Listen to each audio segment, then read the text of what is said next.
মোৰ হেওয়া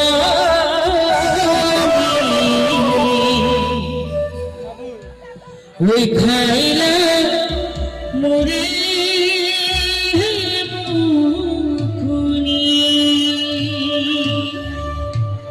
ওই টগৰ ফুলৰ ফুলিলে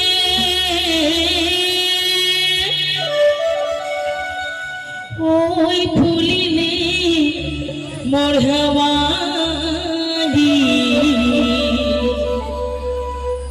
এইফালে মোৰ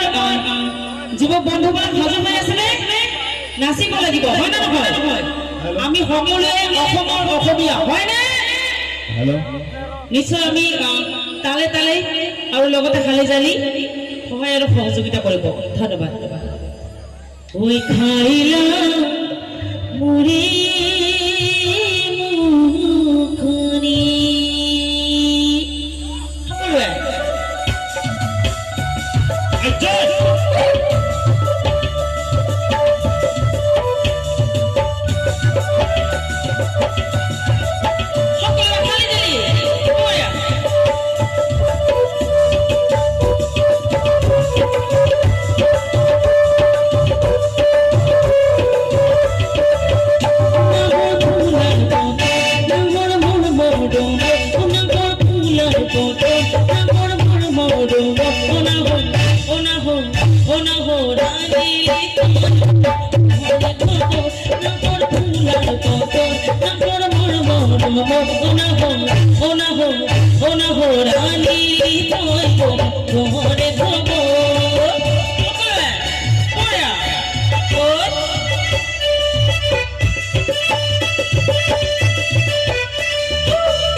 Just be